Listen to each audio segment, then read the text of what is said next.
Do you think if someone is a virgin that he or she is ignorant of all what sex entails? Okay, this question came up in the comment section of my response to Nick Russo's, I'm still not sure how to pronounce his last name, top 10 reasons why to wait with sex until marriage. And while this person who left the comment was pretty much agreeing with all my 10 debunking points, she, I believe it's a she.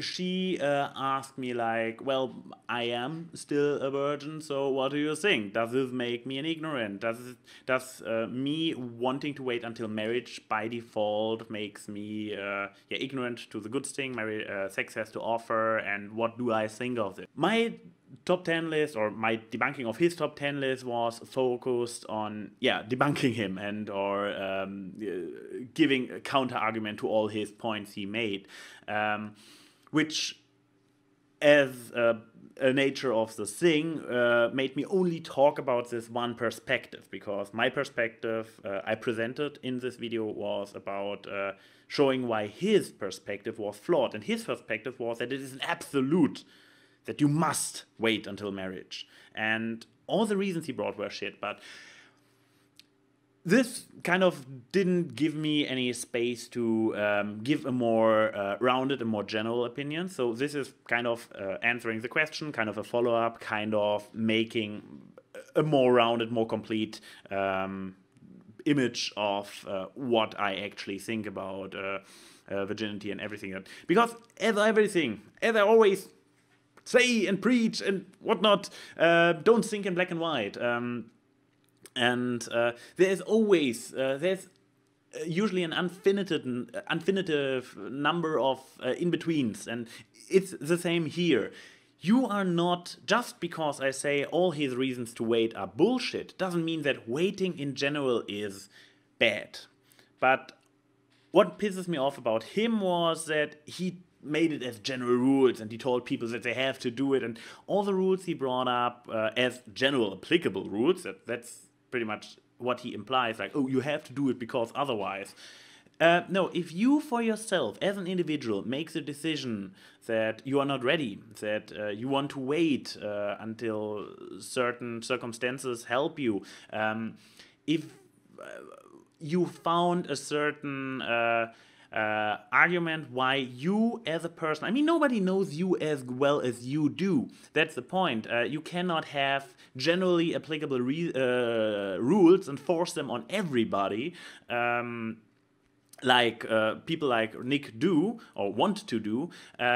You basically, this is what I say, everything is cool until somebody gets hurt, and as long as you don't hurt anybody, you are completely free to do as you want. And if somebody asks you about why are you doing this, you should have a good argument, because, well, whatever. I'm not the guy who waits with sex until marriage, so I have a little bit of a problem coming up with arguments why I would do it.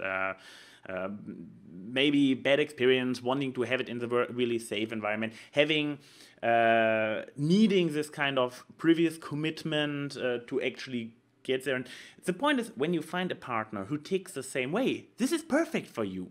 And I would never this is also something that completely got left out of my last video, or any video so far.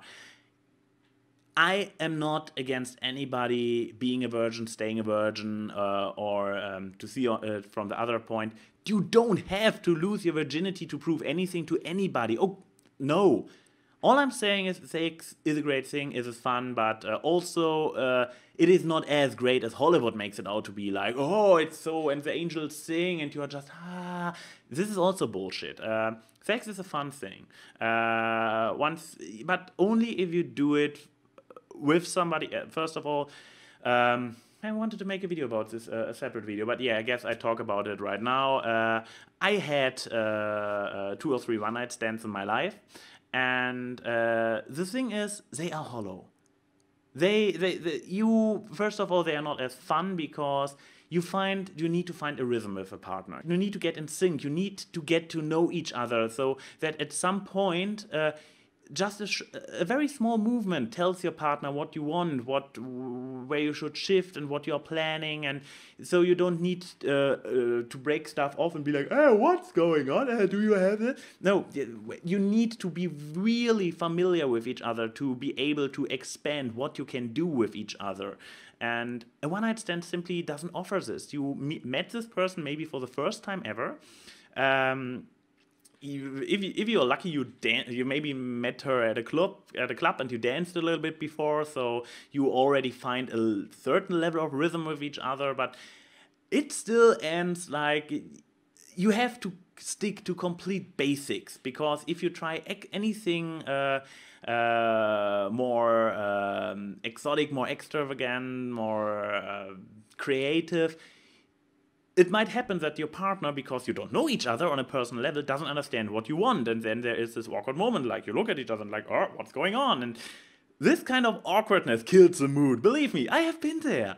It was an interesting experience. I don't want to say the experience was horrible, but it was, afterwards I was like, oh my god.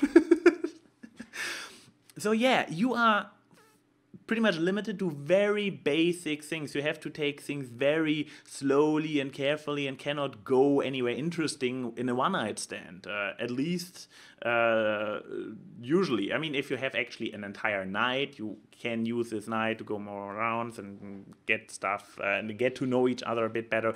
Okay, but getting off attention here. What I want to say is, sex is not great by default, and it becomes better. It becomes exponentially better when you do it with somebody you are familiar with, you are intimate with, you love. You are very close. The closer you are, the better you know each other, the greater it gets. And when you find somebody who is completely like you, and he or she is also like, I need this marriage, this is a framework of marriage to be comfortable to let loose. That's cool, that's your thing. And I would never judge you for this. Both sides of the medal are important. Don't give in to peer pressure. Don't have sex for the purpose of having sex. Because, and it might feel completely hollow, you might end up disappointed. But on the other hand, don't deny sex for the purpose of denying sex, or the top 5 rules Nick came up with, because half of them were rephrased versions of previous ones. Have sex when you're ready. Have sex when you're comfortable with. Have sex only with somebody you are comfortable with. If you feel like being a little bit experimental, having a one-night stand, this is also cool. Do it. Don't hope for some amazing Hollywood sex or porn sex. It is very, very, very unlikely to happen. I mean, maybe you happen to stumble across somebody who is completely in sync with you by default, and you two have the night of your life, and hey, it is all possible, but it's very, very unlikely. So yeah, going around making this experience is also a thing. If you do it, use protection. Okay, to be serious, you should be careful when you do it, but it's also nothing to completely deny. I was a little bit more harsh on it in my last video, because I was like calling it fucking around, and basically it is fucking around. If you only live for fucking around, then I'm like, you should really reconsider. But if it is really a thing you wanted to try once, for example, for me personally, to get back there, having had a one-night stand was for me an eye-opener, because I was able to appreciate in relationship sex afterwards so much more, because I had this experience. I was like, oh my god, it was so different having a complete stranger with you. As an experience, I would say, yes, why not? I'm still, again, not saying do it, because if you are curious, go along with it, but don't do it for anything else. Don't do it to prove somebody. Don't do it for the purpose of doing it. Do it because you want to do it. It's basically what I already said. So to wrap things up once again, whatever you do, as long as nobody gets hurt and you feel good about yourself, and you can, if somebody asks you why, if you have good reasons for what you do, do whatever you do as long as nobody else get hurt. And this goes for having sex, for having not sex, for marrying, for not marrying. Yeah, for everything. So this was a rather widespread answer to this rather narrow question. But yeah, that's where my twits. This is AnY saying opinion counts.